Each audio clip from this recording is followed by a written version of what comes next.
Good morning friends. आज हम जो हमारे जो भूगोल की कक्षा में चर्चा करने जा रहे हैं वो है कि जनसंख्या को प्रभावित करने वाले कारक कौन कौन से हैं, जिनमें से हमने पढ़ा कि दो महत्वपूर्ण प्रकार के कारक होते हैं। पहला कारक होता है जो है प्राकृतिक कारक और दूसरा कारक है मानवीय कारक, जो जनसंख्या के वितरण को विश्व भर में प्रभावित करते हैं कि किस प्रकार जनसंख्या किन किन स्थानों पर कितनी मात्रा में और क्यों वहां पर निवास करती है। वो कारण ये इनका आधार ये है, प्राकृतिक कारण होते हैं या फिर मानवीय कारक। तो इन प्राकृतिक कारकों को हम दो भागों में बांटते हैं। एक यूनिवर्सल कारक जो पूरी समूची भूमंडल पर या जो कह सकते हैं यूनिवर्सली एक तरह से वो कारक मिलते हैं पूरी यूनिवर्स में, मतलब ये कहते हैं कि पृथ्वी पर सब जगह इन कारकों की मौजूदगी एक समान रहती है। अर्थात ऊंचाई, अगर ऊंचाई के अनुसार जनसंख्या का वितरण घटता है तो पूरी दुनिया भर में घटता है।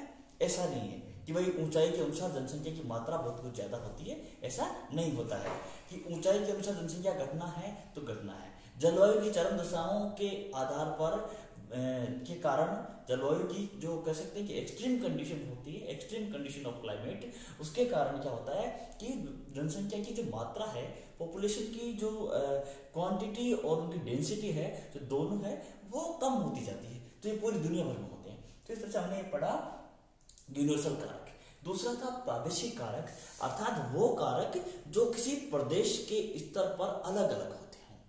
जैसे कि यहाँ इस प्रदेश में, जैसे हम राजस्थान में रहते हैं, राजस्थान में कोई कारण ऐसा कारक ऐसा है जिसके कारण यहाँ पर जनसंख्या कम है।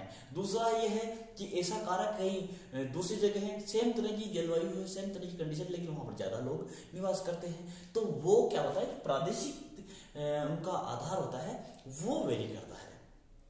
ठीक है, इसमें क्या होता है कि मानसूनी जलवायु एशिया में भी है, सॉरी भारत में भी है, बांग्लादेश में भी है, मानसूनी जलवायु पाकिस्तान में भी है, और मानसूनी जलवायु एक तरह से कहें कि हम लोग वियतनाम में भी है, मानसूनी जलवायु एक तरह से कहें कि सुमात्रा में भी है।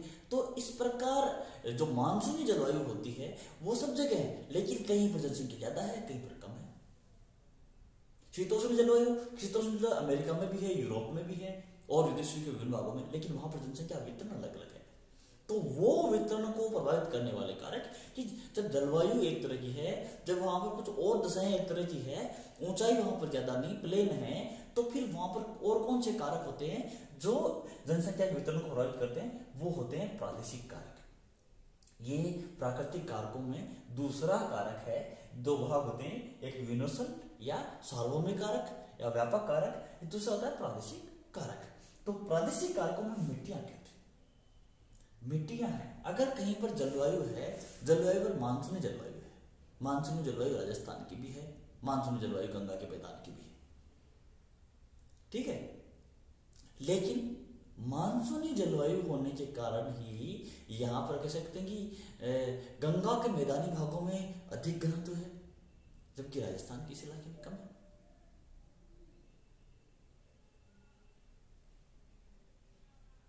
अब हम बात करते हैं कि राजस्थान के जैसलमेर और पाकिस्तान के जो पंजाब में बहुत कुछ ज्यादा अंतर नहीं है, लगभग एक ही अक्षांशों के आसपास है।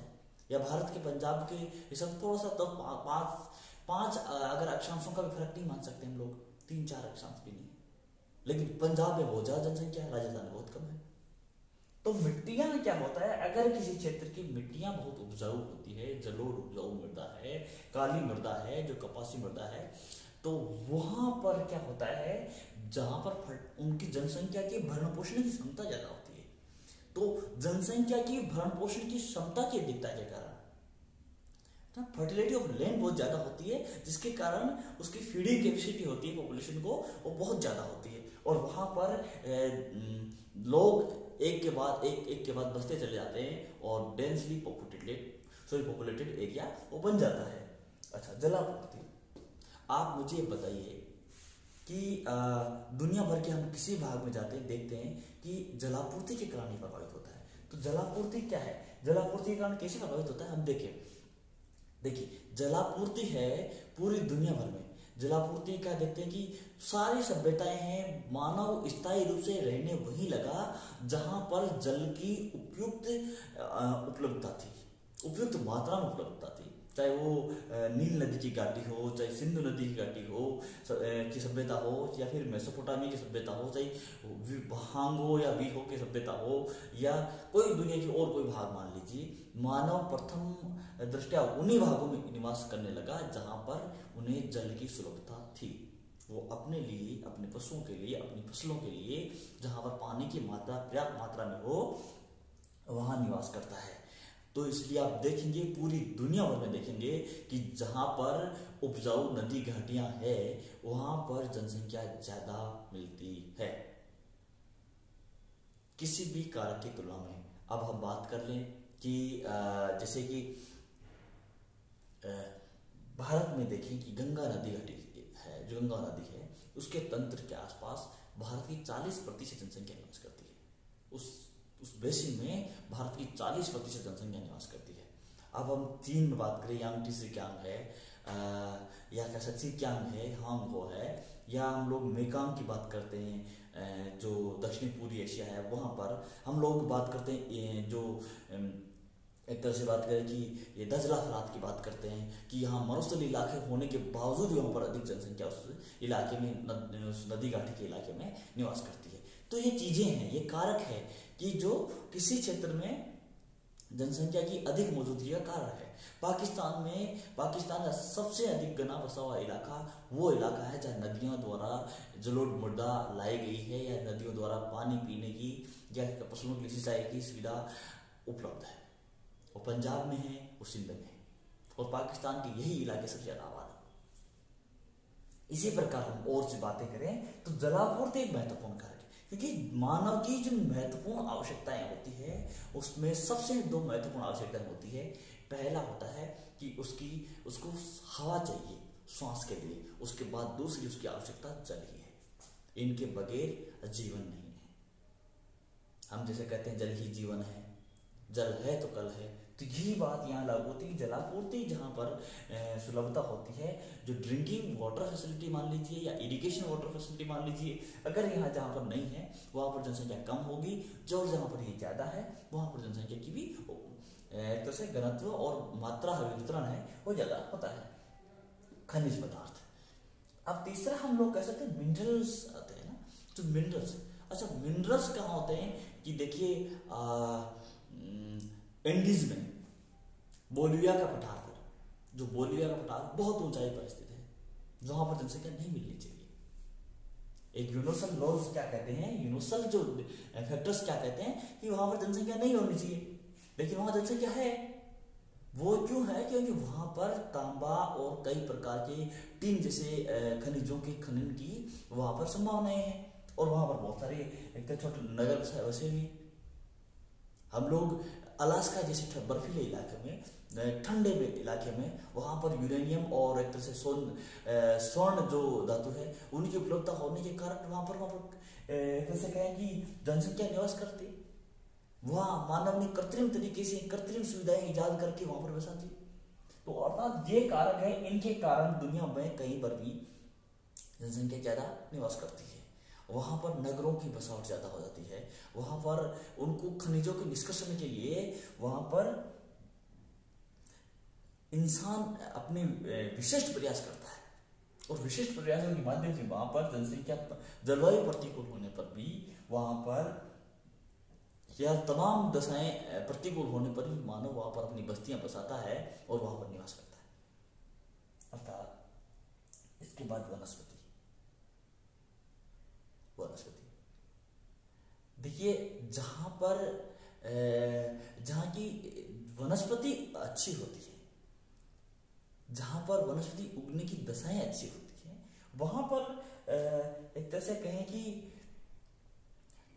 ज्यादा मानव के लिए सहूलियत होती है, बजाय उन भागों की जहां पर वनस्पति उगने की स्थिति नहीं रहती या वनस्पति की अनुकूल दशाएं नहीं रहती। वनस्पति से मानव आदिकाल से अपना जीवन यापन करता है। आज भी हम देखेंगे कि विश्व के जंगलों में आदिम जातियां हैं, विश्व के विभिन्न जंगलों में निवास करती है। आदिम जातियां विश्व के विभिन्न जंगलों में निवास करती है।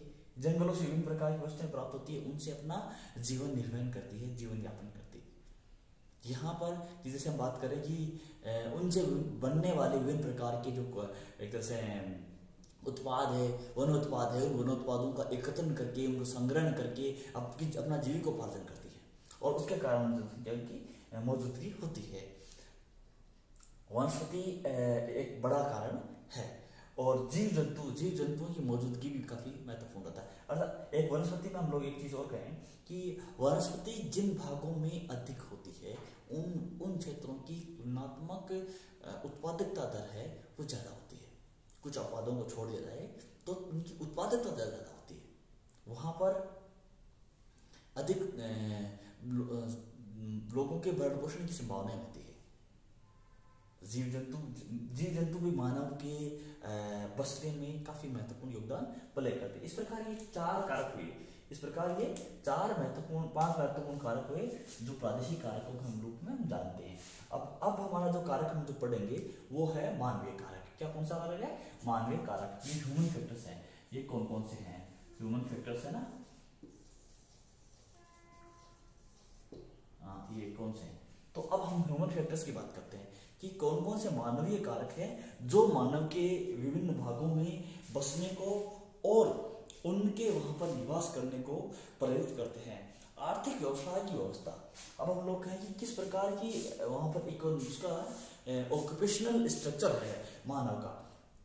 तो ये अगर मानव का जो व्यवसाय का तरीका है, अगर वो खेती करने का है तो वो भी फर्क पड़ता है कि वो उपजाऊ भागों में जहाँ पर जमीन की सुलभता होगी, जहाँ पर उत्पादक जमीन होगी, उसके इर्द गिर्द अपनी बस्तियां बसाएगा।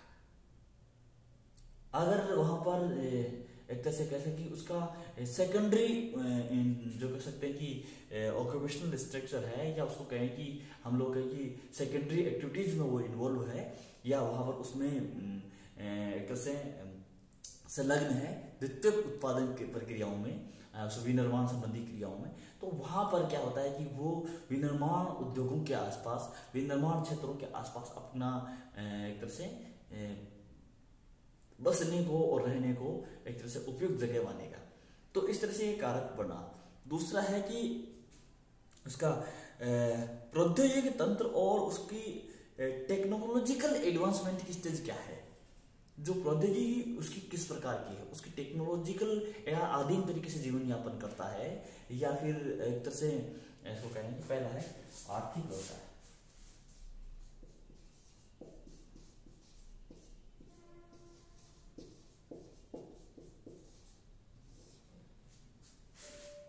आर्थिक व्यवसाय अगर कृषि है तो उसकी जनसंख्या थोड़ी छितरी हुई रहती है, और अगर वो सेकेंडरी एक्टिविटी में तो एक जगह बहुत ज्यादा डेंस पॉपुलेशन होती है उनकी, तो ये भी काफी बड़ा कारक रहता है।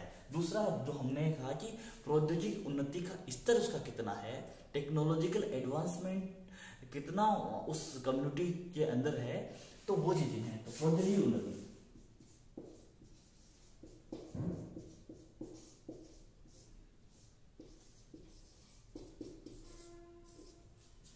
फिर तीसरा अगर हम बात करें कि उसका सामाजिक संगठन कैसा है, कि सामाजिक संगठन में बहुत बड़ा चीन के जो लोग हैं अपने पूर्वजों की कब्रों को पूजने के कारण वहां पर बहुत लंबे समय तक एक ही जगह रहता है, वो छोड़ते नहीं अपने पूर्वजों की उन कब्रों को, या उस इलाके को नहीं छोड़ते, क्योंकि वो अपने पूर्वजों की पूजा करते रहते हैं। तो दूसरी जो बात निकल के आती है भारत में ये देख लीजिए कि आप 20वीं सदी से पहले जो भारत में एक तरह से कि जो लोग विदेशों में जाते थे उनको हिकारत और तिरस्कार की दृष्टि से देखते थे। विदेश यात्रा उपयुक्त नहीं समझी जाती थी। सामाजिक ढांचा इस तरह का था कि विदेश यात्रा करने वाले लोगों को वो हीन के रूप में तौर पे उनको सामाजिक दर्जा अच्छा नहीं मिल पाता था, इसलिए यहाँ से लोग प्रवास की संभावना नहीं होती थी और जनसंख्या डेंस होती गई और लौट वही जाते थे। तो वह एक ही जगह रहते जाएंगे तो जनसंख्या क्या है उसका जनसंख्या का समरूप वितरण नहीं हो पाएगा, वो भी दूसरे भागों में नहीं फैल पाएगी, वहां पर लोग एकत्रित होते जाएंगे। तो इस तरह से क्या होता है कि जो एक तरह से कहें कि हम सामाजिक संगठन है वो बहुत बड़ा प्रभावी कारक है उसको कैसे कहे कि जनसंख्या के वितरण के लिए कि कहाँ पर किस तरह की जनसंख्या मिलती है। उसके बाद में है कि धार्मिक विश्वास, जीवन के प्रति दृष्टिकोण क्या है, जो धर्म के पहलू हैं वो भी करते हैं। समाज के लोग जैसे एक तरह से कहें कि एक जगह एकजुटता है और भाईचारा है, वो चीजें अगर समरसता है तो जाहिर सी बात है वहां पर लोग एक जगह रुकना पसंद करेंगे। विश्वास क्या होता है, जैसे मान लीजिए किसी धर्म और उसके कुछ सिंबल्स वहां पर हैं, किसी इलाके में है, तो वहां पर उस समुदाय विशेष के लोग बहुत ज्यादा मात्रा में आकर रहने लग जाते हैं और उसके हिसाब से अपने आप को एक तरह से कंफर्ट जोन में रखने की कोशिश करते हैं। और कुछ ऐसे धार्मिक मूल्य भी होते हैं जो या तो जनसंख्या के प्रवास को प्रमोट करते हैं या फिर कहते हैं कि जैसे कि मध्यकाल में क्या हुआ कि अरबों का आक्रमण हुआ, उसके दो उद्देश्य थे। एक तो कि उपयुक्त भूमि की खोज थी उनके लिए, आर्थिक संसाधनों की प्राप्ति थी, और दूसरा था इस्लाम का प्रसार। तो इस्लाम के प्रसार के लिए वो अरब के भागों से निकल करके, वो ईरान, इराक और तुर्किस्तान के भागों से निकल करके दुनिया भर के विभिन्न भागों में गए। वहां पर उन्होंने इस्लाम के प्रचार के लिए उन्होंने अपना प्रयास किया। तो वो धार्मिक विश्वास मूल्य क्या है, वो भी काफी बड़ा एक महत्वपूर्ण पहलू रहता है। और राजनीतिक व्यवस्था और सुरक्षा, अब इसमें जो हम बात करें सामाजिक संगठन करिए,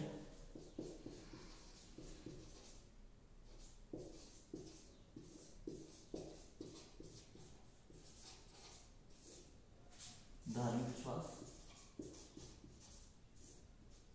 विश्वास और मूल्य,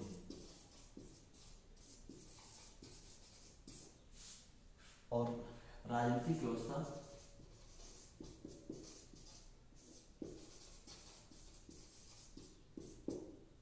सुरक्षा। जिन भागों में सुरक्षा कम होती है वहां पर लोग कम रहना पसंद करते हैं। जहां पर अराजकता की स्थिति हो, जो एकदम बर्बर अवस्था हो, वहां पर मनुष्य का कोई भी वर्ग क्यों नहीं हो, वहां पर कम रहना पसंद करता है, बजाय उन भागों में जो सुरक्षित हो।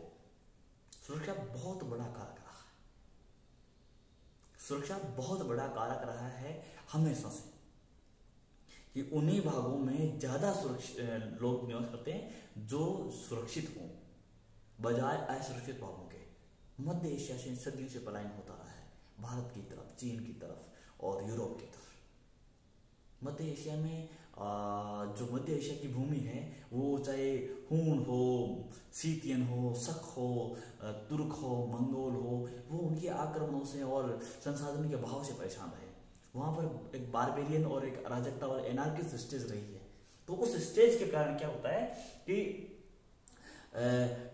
लोगों का जो एक तरह से एक जगह जानना है वो नहीं रह पाता, क्योंकि वो सुरक्षित रहना चाहते हैं, अच्छी जगह जाना चाहते हैं। राजनीतिक व्यवस्था क्या होता है कि अगर वहाँ की एक राजनीतिक जो पॉलिटिकल सेटअप है, वहाँ का जो गवर्नमेंट का गवर्नेंस का सेटअप है, वो भी बड़ा महत्वपूर्ण रहता है। कि अगर अच्छे तरीके से जहाँ पर गवर्निंग कोई सरकार करती है, कोई तंत्र कर पाता है, तो वहाँ पर ज्यादा लोग दुनिया के विभिन्न भागों से वहां पर आकर रहना पसंद करते हैं।